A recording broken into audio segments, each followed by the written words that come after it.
Assalamualaikum warahmatullahi wabarakatuh. Perkenalkan, nama saya Dinda Artikasari dengan NPM 2024-1510046 dari kelas A1 Ilmu Komunikasi.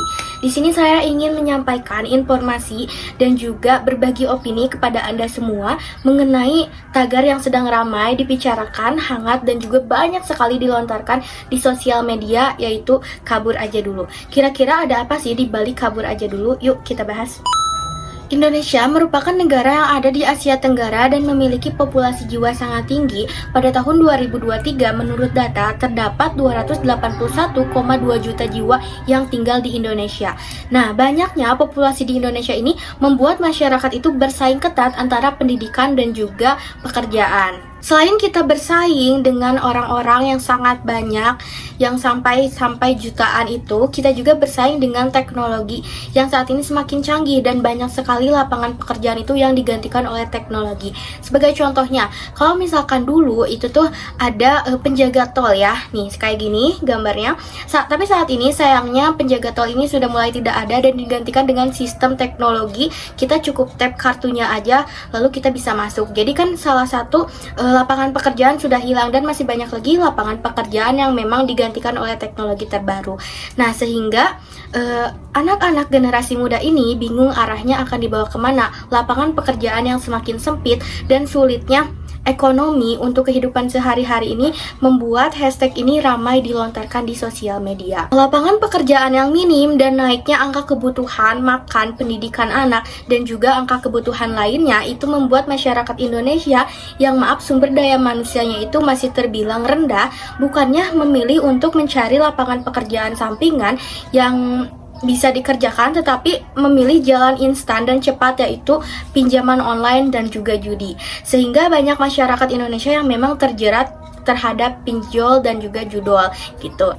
Sebagai salah satu contoh kasusnya, di sini saya menemukan satu kasus, yaitu seorang karyawan minimarket yang ada di Gorontalo.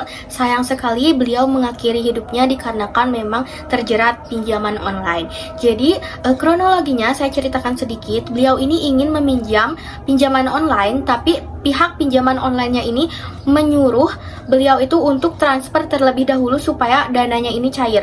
Nah, alih-alih bukannya diberikan pinjaman tapi malah ditipu, sehingga beliau memang menyerah dan mengakhiri hidupnya.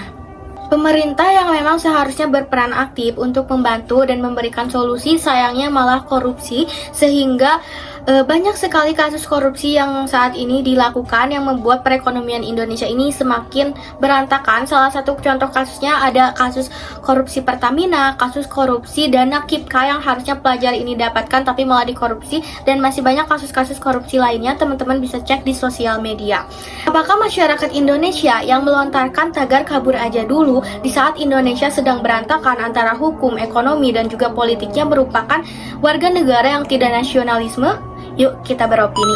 Pada tahun 2014 sampai 2017, Indonesia ini mengirim banyak sekali tenaga kerja di Indonesia di berbagai negara seperti negara Jepang, Taiwan, China, negara Malaysia, dan negara-negara lainnya, sehingga pertumbuhan ekonomi di Indonesia ini berkembang. Selain itu, hubungan antara dua negara, Indonesia dan negara luar negeri, itu semakin erat. Saya pribadi setuju dengan hashtag yang sedang ramai dibicarakan, yaitu kabur aja dulu, karena dengan kita bekerja di luar negeri, kita itu bisa membantu perekonomian negara. Salah satunya menambah visa negara. Jadi pada saat kita mendapatkan gaji dari luar negeri dan kita transfer kepada keluarga yang ada di Indonesia, maka uang tersebut itu akan berputar di Indonesia. Selain itu, TKI setiap tahunnya itu memberikan sumbangan berupa remintasi, jadi sumbangan kepada agen yang sudah menyalurkan pekerjaannya ini, dan kemudian agen tersebut itu pasti memutarkan uangnya di dalam negeri, sehingga dengan kita bekerja di luar negeri bukan berarti kita tidak nasionalisme.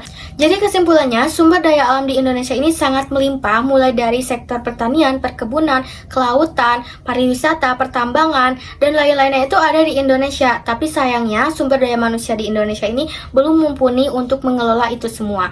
Jadi saran saya untuk yang saat ini sedang menjadi pelajar dan juga mahasiswa, yuk kita kembangkan skill sedini mungkin supaya kita bisa menjadi bagian dari agen perubahan untuk Indonesia Emas tahun 2045.